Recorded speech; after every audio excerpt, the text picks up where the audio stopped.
making their voices heard. You gotta know where you're going. You gotta know what you want. You gotta know where your movement is headed. I can't breathe! Protesters marched to Irving City Hall to draw attention to their cause. We will show you what happened. Log in to get in. We don't want anyone to feel like they have to be surprised. It's online. Changes are in store as Irving opens some recreation centers. We have what you need to know before you go.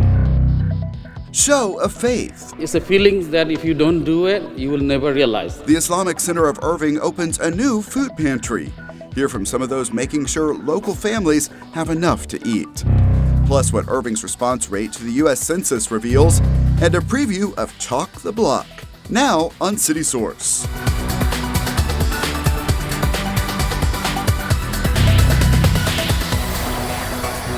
Hello and welcome to City Source. I'm Thomas Gandy. Two stories that are dominating national news also top our local news. Up first, protesters representing the Black Lives Matter movement march in downtown Irving. Hundreds of people turned out, and the event was peaceful. We followed the route and talked with participants, leaders, and Irving police. No justice! No peace! No justice! No peace! Their chants are now familiar, heard at protests across the country. Hands up! Don't shoot! But this time, the chants are coming from Irving. I can't breathe! Protesters marched through downtown, spreading their messages and showing they are as committed to their cause as they are to keeping this march peaceful. Keeping it peaceful, absolutely. Everybody's united because they want to see change. What do you think just of this turnout that you're seeing today? I think this is beautiful. This is exactly what the movement needs. The group reached City Hall, where they stopped to hear from speakers. And that's what this type of movement is. It's going against the wind. You're making a lot of people uncomfortable, and it needs to happen. But then sometimes you got to sail with the wind. Yeah. Sometimes you got to sail with those that are trying to help you in the movement. I'm just hoping that from this, then we can begin to have some real substantive conversations that will affect some real change. This can't be all about emotion. This can't be all about feel-good moments. It ain't gonna change unless you make it change. Yeah. There's gonna be a voter registration table. If you ain't registered, get registered. Volunteers and supporters helped keep the crowd hydrated. And throughout the event, Irving police officers kept their eyes on everything. They report no arrests. You know, we've seen these protests that have been occurring all over the United States. We wanted to make sure that in Irving specifically, these protesters and demonstrators were able to come out and have a safe event. We welcome everybody's right to their First Amendment and their freedom to assemble. The protesters left City Hall and stopped on Irving Boulevard, where many kneeled for nearly 9 minutes. To signify how long the officer had his knee on George Floyd's neck. It is a visual and vocal demonstration that they hope will have an impact on the future, drawing on lessons from history. I've been in Blue Light for 40 years fighting for civil rights. And I thought my generation was going to be the one to solve it.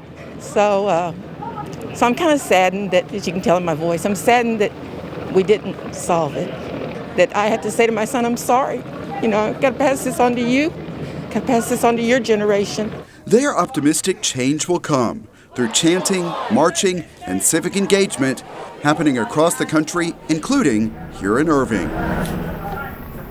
On the same day as that event, Police Chief Jeff Spivey had a long scheduled luncheon with African-American business owners. We were there as part of a story I'm working on for a future show, but I wanted to share some of his powerful message with you right now because it is all about these current events.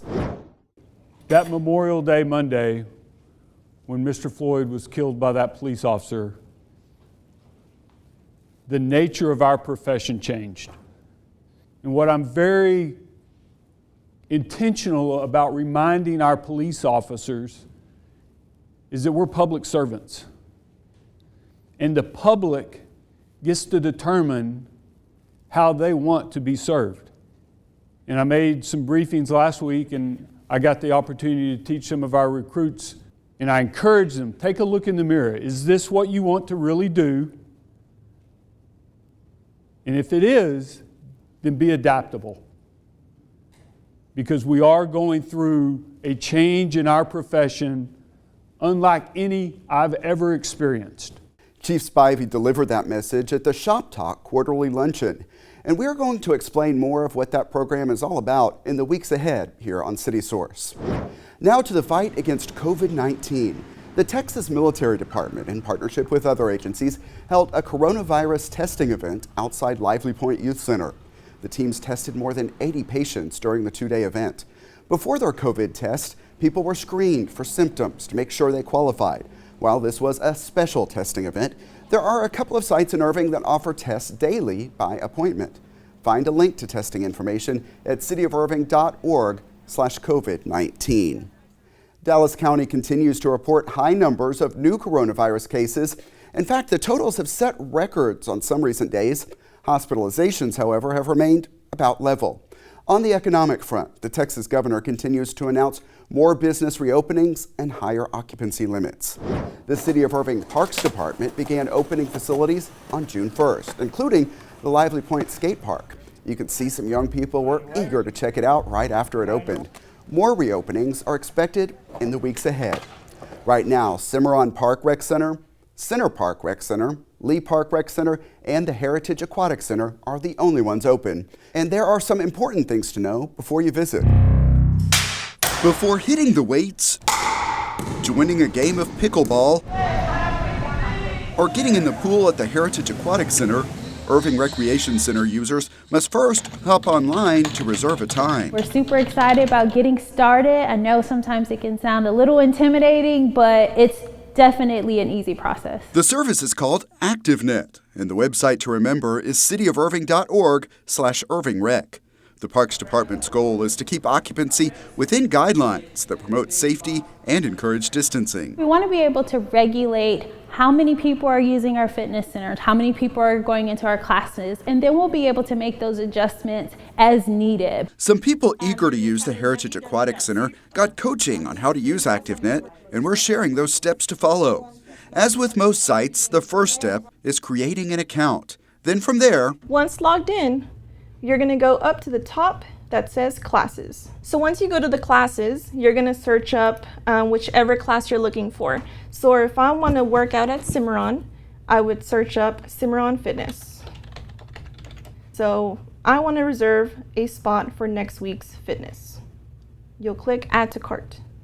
So on this page, you'll be selecting the participant that's going to be joining the fitness room.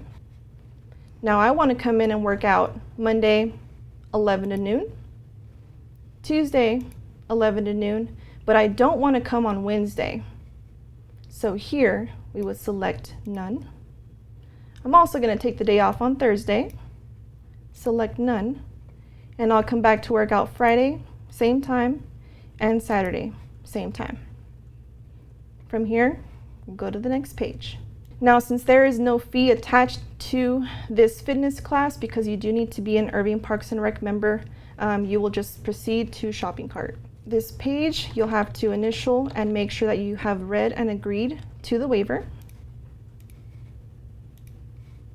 And you will finish. Now, to remember what days and times you selected, you will click on View Printable Receipt. And this is where it'll break it down for you. the Parks team recommends bringing that printed receipt along with your Irving Parks and Rec card to show when you arrive at the rec center. Staff members are ready to help out with the process. I don't want to have that be a barrier to keep them away from coming into our facilities. We have a phone number they're welcome to call. Our staff is willing to walk them through. Every time you do something different, there's going to be a period of adjustment. And this is going to be a new way of operating for us. So there's going to be a period of adjustment for our residents.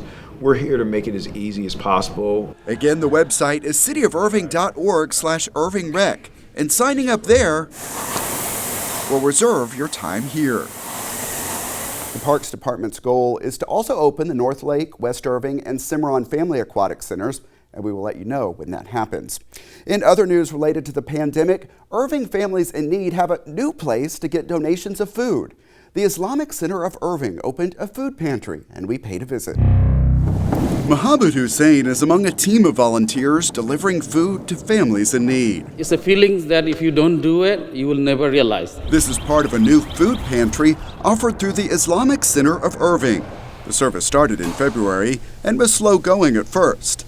Then came COVID-19 and related economic hardships. When the pandemic hit, we switched into an emergency response mode and we started doing grocery deliveries.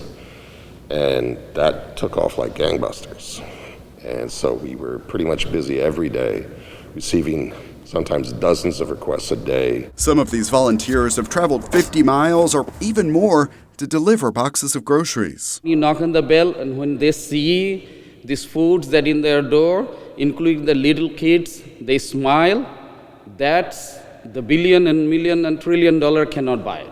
The Food Pantry is the latest addition to social service outreach programs available here at the mosque. If you reach out to us, we'll work at getting your needs met, whatever they might be, whether it's the food delivery, the financial aid, which we've been running for many, many years, and then the medical clinic, which right now has a telehealth program. For them, it's a show of faith that spans all faiths. As the golden rule says, do unto others as you would have them do unto you, or the way it's worded, Islamic traditions, is to love for your brother or sister what you would love for yourself. Muslim, non-Muslims, our goal is to help our neighbors around here, everybody that needs help.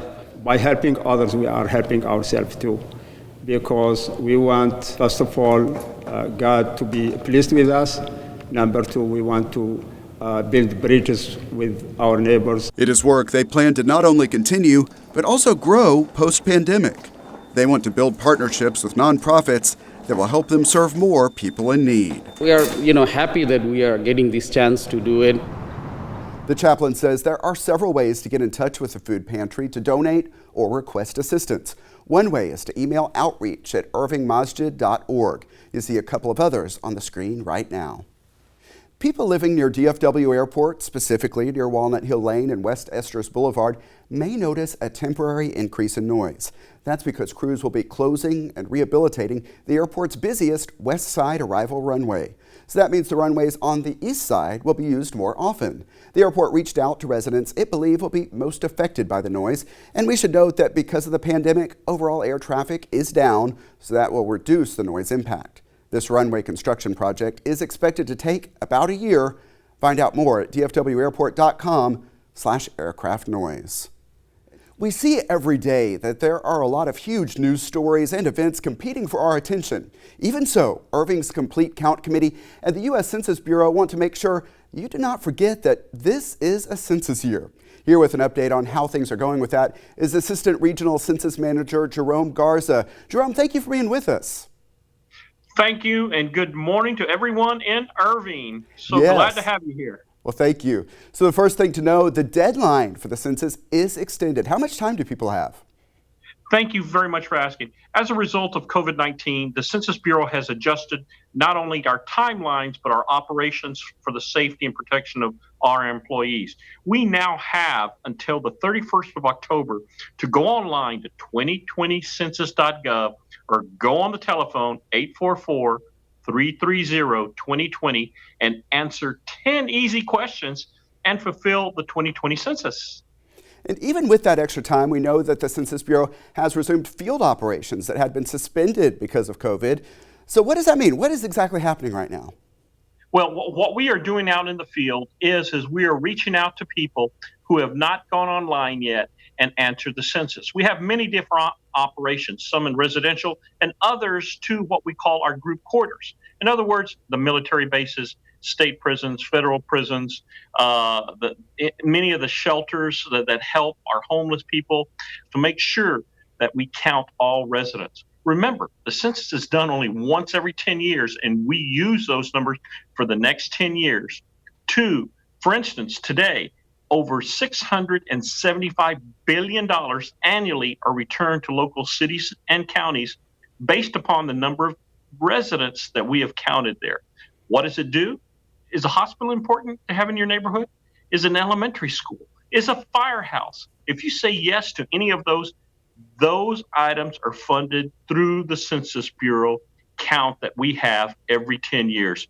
Yeah, and certainly in Irving, we have seen some of the benefits of census dollars. Community development block grant money paid for recreation center improvements is just one example. But getting on to the response rate, when I last checked the census website, the response rate here in Irving was about 54%. That's slightly lower than the state and national response rate. So what impact could that have? Once again, Everyone that has not answered the census, we will go out to every one of those households and ask them to answer the census. The biggest impact is if we're not able to count individuals, and we have been very successful in doing that, it reduces the dollars available to the local communities. So your city councilmen, your county commissioners, they have less dollars to work with to do such improvements and to provide services to all the residents in that area. That's number one. Number two, what the census does is it provides representation. The House of Representatives is reapportioned every 10 years. We've been very fortunate in the state of Texas in 2010 and in 2000 to add representatives to the total number. We don't ask for Social Security number. We don't ask any banking information. We don't ask if you're a U.S. citizen. All we want to know is on April 1, 2020, what was the residence that you were living in and who were all the individuals living in there. So if you reside in Irving, we want to count you there once and only once. Clearly, an area of opportunity in Irving is with the colleges and universities that we have, many of them move back home, but we're still completing their coursework. We want them to go to the website, 2020census.gov, and put in that Irving address that they would have been living in on April 1, 2020, had COVID not occurred. Remember, reach out to those college students. Help that elderly person. Help that other individual that lives right next door to you that needs help in answering the census. Ed, you mentioned some of the questions that are asked, and I bet that leads to a question for you in some cases. What about confidentiality? What is done with this information? Thank you for asking that question. Title 13 of the U.S. Code provides confidentiality to all individuals who answer the census. The INS, the IRS cannot go to court and find out if Jerome Garza filled out the 2020 census. It is totally confidential, guys. So when you do that, and what we have found is many people living in apartments, it states only 3 people can live here. But we all know that there's 4 or 5 because that's how you make ends meet sometimes. Your landlord does not have and will not obtain that information. No one can have it. So put the correct answer, how many people live there. The information is confidential, guys. No one will have access to that information. All right, Jerome Garza from the Census Bureau, thanks so much for the update on how the census is going in these unusual times. Thank you very much. Remember, go online today, answer 10 easy questions. Help your community bring resources that you and your neighbor will need one day. And once again, here's the website to respond or learn more. It's 2020census.gov. The city of Irving is celebrating the beginning of summer with an event you can do in your own neighborhood. It's called Irving Chalk the Block. In advance of that, our team invited MacArthur High School student and artist Journey Harris to draw the logo for the event. Everyone in Irving is invited to follow her example and create summer-themed images on their own driveways and sidewalks. Irving's Chalk the Block, it brings like the summer vibe back, even though we're still in quarantine sorta. It's nice to have like these things still able to be done. I guess just come out and play with chalk and see what you can create. It's kind of endless. You have all this space, all the concrete in the world to just work on whatever. Irving Chalk the Block is June 20th and 21st. The city encourages participants to post pictures with the hashtag Irving Chalk the Block. Also, the city of Irving is distributing free chalk through the libraries and the Arts Center. There are specific dates, times, and instructions for pickup, and that's all going to be on the city website. Now it's time for our Pets of the Week, so let's get a virtual visit to the Animal Care Campus. Hello everyone and welcome to this week's Pets of the Week. I'm Brett Wheeler, back again with Michael Whiteside. And Michael, who's our first dog of the day? First up today is a dog named Raiden. And Raiden has only been with us a few weeks, but he's already endearing himself to everybody here. He's about 3 years old. He's a Great Dane mix, but you can really only see the Great Dane, I think, in his ears and his face, because he's not nearly as tall as a Great Dane would be. But he is one of the sweetest dogs that we've had in a long time. He's never met a stranger. He loves everybody. So he's a lot of fun. He's very sweet. And again, he loves other animals. He loves people. And he's just an all around great dog. All right, Michael, next up we have Paco. Tell me about Paco.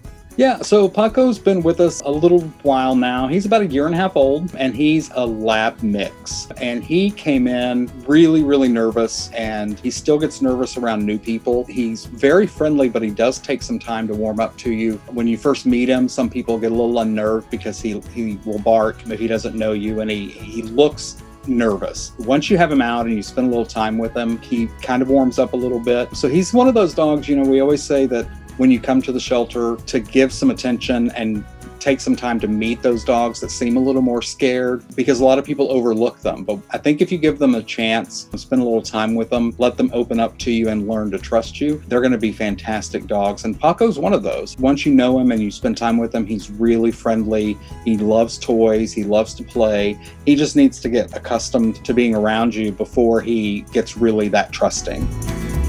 All right, Michael, let's jump into the next puppy. We have Apollo. Tell me about him. Yeah, Apollo is a bull terrier. That's the type of dog that has been most famous. Usually, I believe Target used to use a bull terrier as their mascot. And Apollo is a really active, friendly, and energetic dog. He loves to run around and loves to play with toys. He is pretty strong, and that's what bull terriers can be known for. But he's about 2.5 years old, so he's really going to do best in a home that has a lot of activity, that can get out and walk or run, or that has a yard where he can run and play. He does do better on his own, although before he came to us, when he was with Irving Animal Services, he did participate in some of their play groups and did okay. But there have been some instances where he didn't really like other pets. So he's probably going to do better on his own, but he'll be plenty pet for anybody. All right, Michael, no doubt there are a lot of great animals at the DFW Humane Society as well as the Irving Animal Services side. But there are a lot of people out there who want to help, but they're not really ready to adopt a dog. What is your advice for those people who just want to give back? One of the best things that people can do to help right now is if you are able to donate cat or dog food, whether it's dry food or wet food, it can go to a really good use. DFW Humane Society has had a pet food assistance program in place for many years now, and basically what we do is we keep a stock of donated food, and if someone is unable to afford food for their pet, they can contact us and we'll give them some food, no questions asked. We don't want someone to think they have to give up their pet just because they can't afford food when they're going through financial hardship. And of course, right now, that's happening to a lot of people. So, the more that we can keep in stock in our pet food pantry, the more that we can help those people. In addition, in the past couple of months, Irving Animal Services has been assisting Meals on Wheels and helping to deliver food for Meals on Wheels clients' pets. So they have contacted us and are using food that we stock in our pantry to provide to the Meals on Wheels clients when they go out to do those deliveries. So any donations, like I said, any brand of cat or dog food, whether it be dry and bags or canned food, all of that is going to go help someone keep their pet at home, which is going to be the best place for them. I think that's a great reminder for anyone who's looking to help out the Irving Animal Services or DFW Humane Society during this time. With that, back to you, Thomas. All right, guys, thanks a lot. The best way to adopt right now is to call the Animal Care Campus and make arrangements to meet. DFW Humane Society's number is 972-721-7788. For Irving Animal Services, call 972-721-2256. Also, check out the websites you see on your screen for more adoptable animals.